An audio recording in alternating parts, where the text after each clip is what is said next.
Jesus' name, Amen. Okay, good morning once again. Morning, sir. Okay, so attendance checking. Count up. 1, 2, 3, 3. 4, 5, 6, 7, 8, 9, 10. Okay, so everyone is present. And now let's have an energy check. When I say Pak Garner, you're going to follow me, okay? Okay. Okay? Okay. Okay, so let's go. Pak Garner. Pak, pak, ganun, ganun. No. You need to follow me. Once again. Pak Garner. Pak, ganun. Pak Garner, Garner. Pak, pak, ganun, ganun. Where's your energy level? Atong batasan. Again. Pak, Garner, Garner, Garner. Pak, pak, pak, ganun, ganun, ganun. Okay, so everyone is energized already. So, our last meeting, what we have discussed? Any one of you? Yes, we have discussed all about how important land layout on our garden is. Is it really important to plan a layout on your garden? Yes, sir. Yes, it is. Okay, I have here a picture. I'm going to show you a picture. Before that, let's have first our objectives. First is identify the appropriate personal protective equipment or the PPE used in the agriculture crop production. Demonstrate the proper use of PPE and tell its uses. Appreciate the importance of PPE in our day-to-day living and display awareness and responsibilities in using PPE in agriculture and crop production. Okay, so I will be showing different kinds of PPE here. I will give you 2 minutes to examine the PPE because after I'll be asking some questions regarding the PPE displayed in the front. Okay, timer starts now. Okay, 2 minutes up. So, Laika, so kindly answer the first question. Have you seen or used any of them? Yes, sir. Where? In the Where? In your home? yes. Just in your surroundings, in community? Yes, everywhere we are, we can see these things. So when do you use them? In the workplace. Yes, when you use them in your workplace. What do you call them? You call this as the PPE, or what they call as the personal protective equipment. Okay, so our topic for today is all about applying appropriate safety measures while working in farm. Okay, I want you to group yourself into 3. So let's have our count off. Okay, 1, 2, 3. 1, 2, 3. 1, 2, 3. 1, 2, 3. Okay. So group 1 over here, group 2 at the center, group 3 at my left side. Go! Faster! Okay. For now, we're going to have a twist and double match. It's a game. And this game has a points. So each one will be used to help one another for you to gain a big score. Okay, the mechanics of this game is I'll be showing picture and scrambled letters that will give you a hand to name that picture. Each group will be given a piece of cardboard and chalk. The first group to raise the cardboard will get the point. Only one representative every round. Strictly no coaching. The group who can gain the highest points will be automatically the winner. So, si Grace na ihatag sa inyo yung mga cardboard and chalk. So, kindly see with Grace. Okay, thank you, Grace.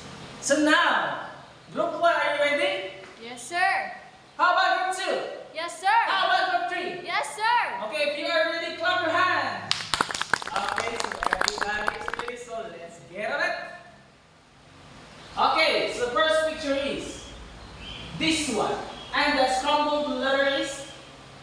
one. And the meaning of this jumbled term or word is it can reduce the number and severity of farm work-related injuries and illness. Oh yes, group 3. No, it's incorrect. How about one? Yes, correct. So what word we come up with this one? Personal protective equipment. Yes, that's the PPE. So 1 point for group 1. Are you ready for the second round? Yes, sir. Okay, second round. Let's go.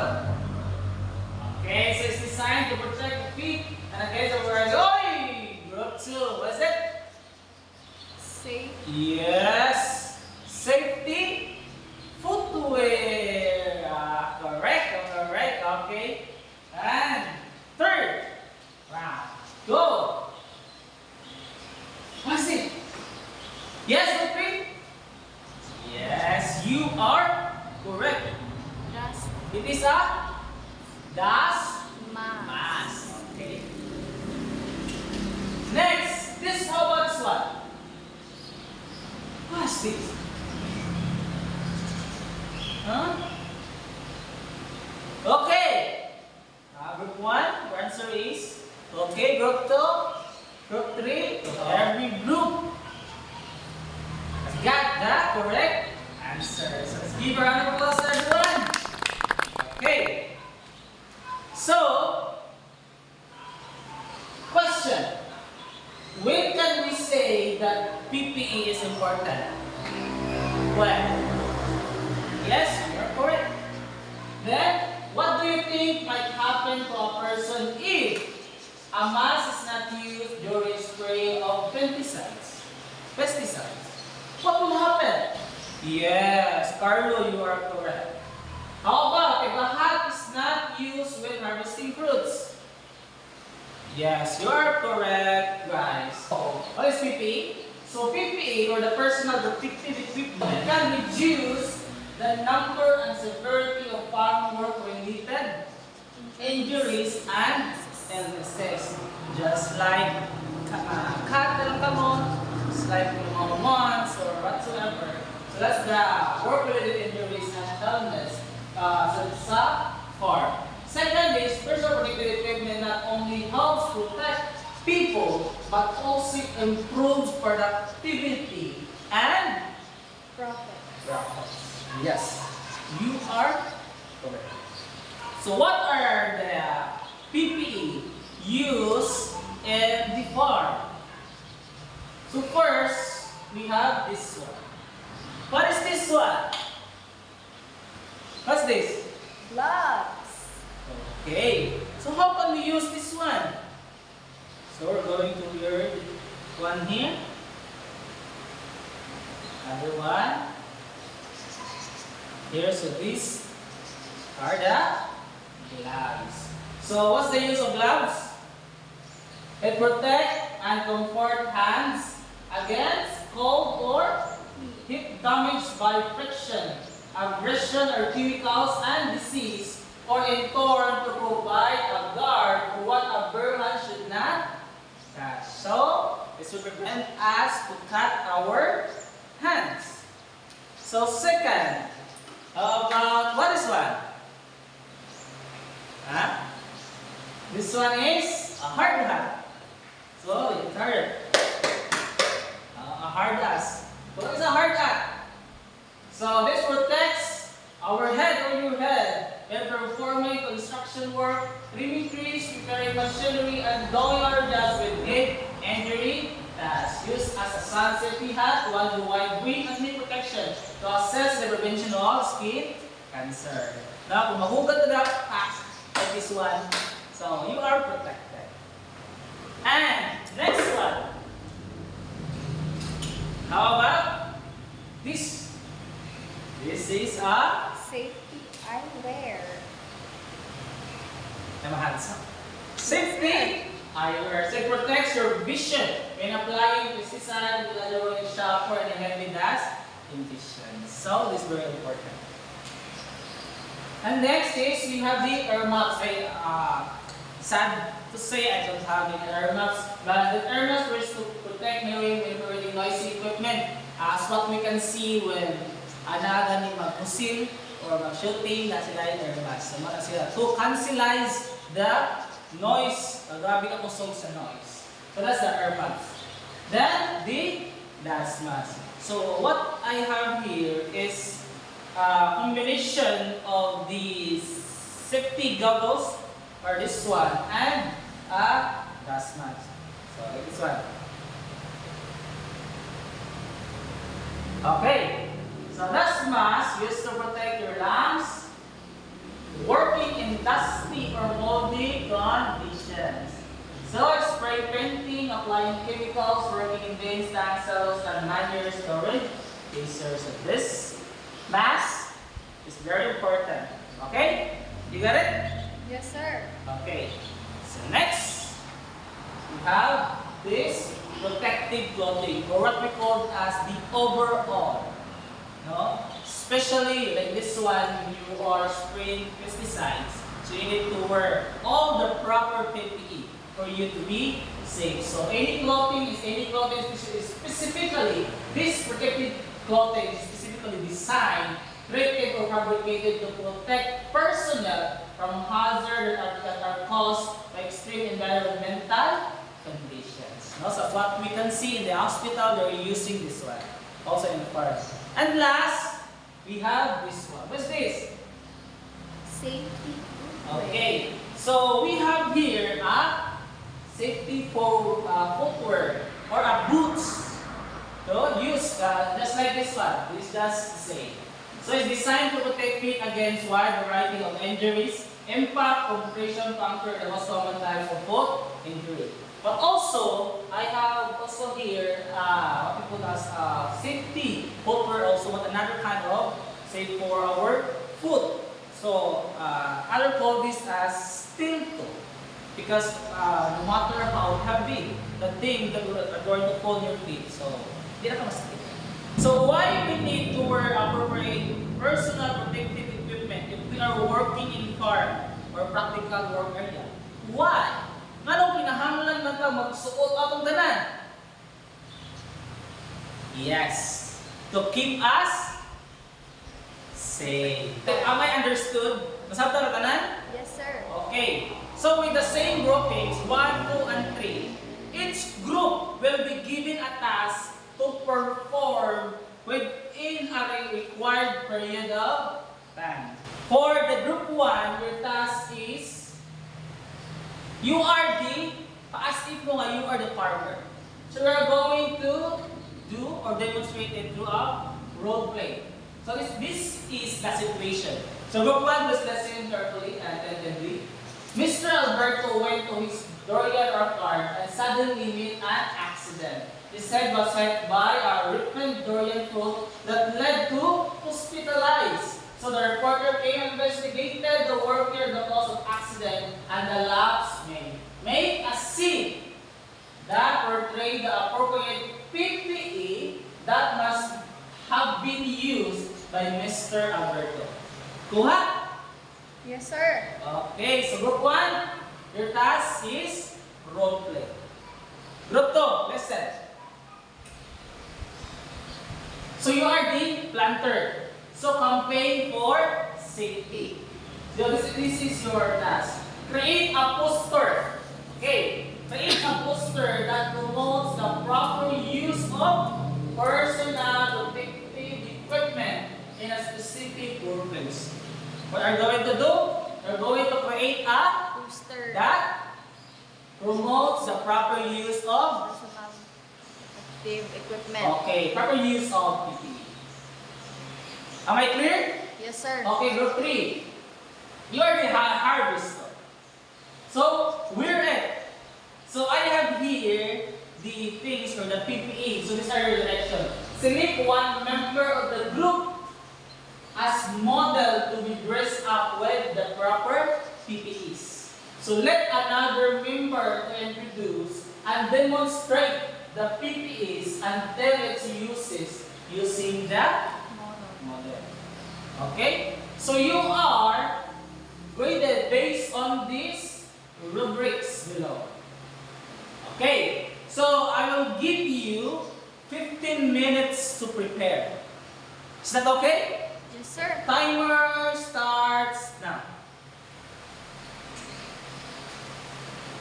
Okay, time is up. Time is up.